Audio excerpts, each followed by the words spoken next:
Hola família! Quan sembla que un joc ja s'ha fet tot, s'ha creat tot, s'ha inventat tot, expandit i el que vulguis, és quan llavors ens sorprenen i arriba Niebla en Carcassonne. Un joc, un altre més de la saga de Carcassonne, que en aquest cas és una versió cooperativa.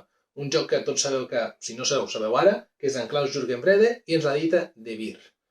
El que deia, doncs, una versió cooperativa on deixarem de barallar-nos per castells, per camins, per granges. S'ha acabat el conflicte i jugar com una ratota a robar el castell de 50 punts a cada partida com passa. En aquest cas, haurem de treballar junts i cooperar per vèncer els fantasmes i treure la boira de Carcassonne.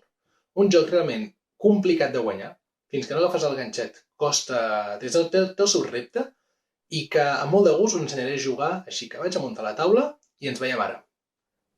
Per jugar una partida de Carcassonne posarem per una banda el tauler de puntuació, per una altra el tauler de referència, amb la cara depèn del nivell que estiguem jugant.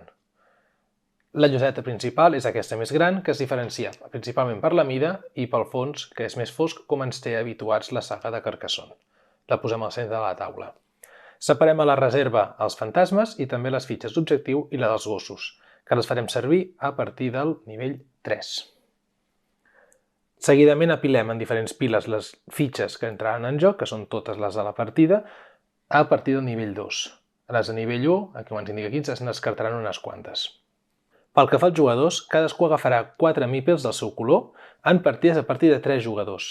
En les partides de 2 i a un jugador, el que farem serà agafar 3 meeples de cada color, que ens els dividirem. En partides de 2 jugadors, cadascú en portarà 2, i en solitari doncs, els controlaràs tots tu. Quines característiques aporta aquest Carcassonne respecte al clàssic? Bé, primer de tot és que és cooperatiu, tenim els diferents nivells i us explicaré aquí quines coses noves han aparegut en aquest joc en relació al més clàssic. Primer de tot tenim els fantasmes, que com veieu, en la preparació el que s'ha de fer és posar-los en aquestes fitxes on s'indica el fantasma.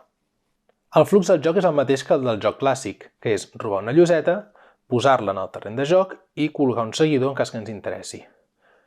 Com funciona el tema dels fantasmes per la boira? Quan traiem un grup de fantasmes, poden passar fins a 3 coses diferents. La primera és que vulguem col·locar una fitxa per tancar o acabar de construir un castell, un camí, el que sigui, posem el seguidor i el fet d'obrir un nou banc de boira haurem de posar els fantasmes indicats a la fitxa. Altres coses que poden passar és que vulguem ampliar un banc de boira ja existent.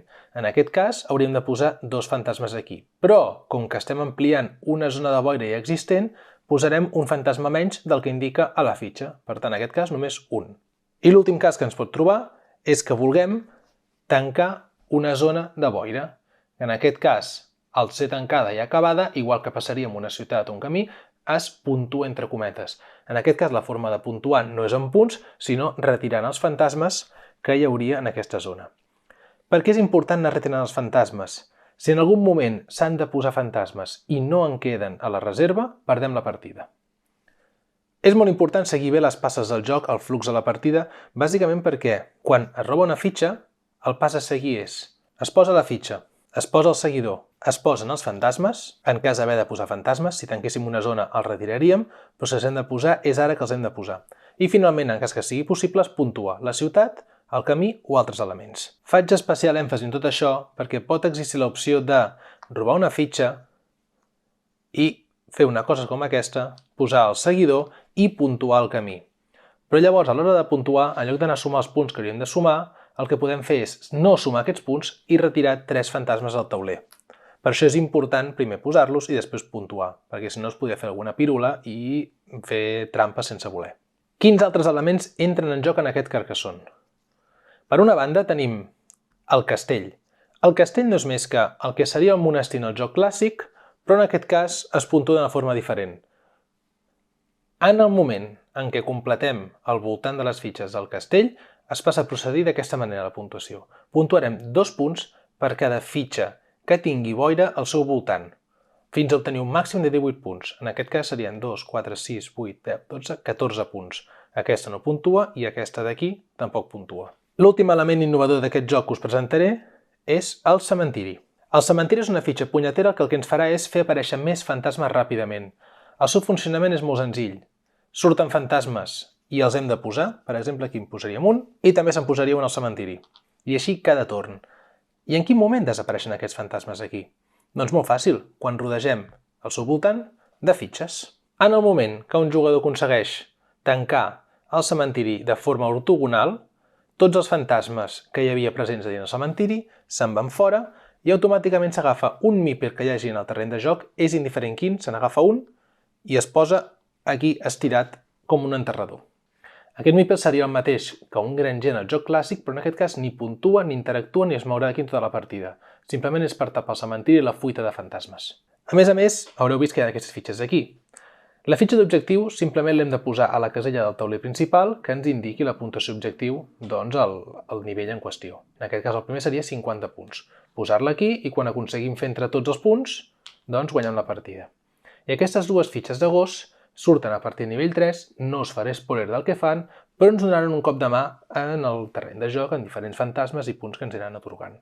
Però ja veureu com funciona quan hi arribeu. Addicionalment, els nivells del 4 al 6 inclouen altres cosetes que tampoc no us esvetllaré per no aixafar-vos l'experiència i la sorpresa d'anar explorant aquest Nieblas de Carcassonne.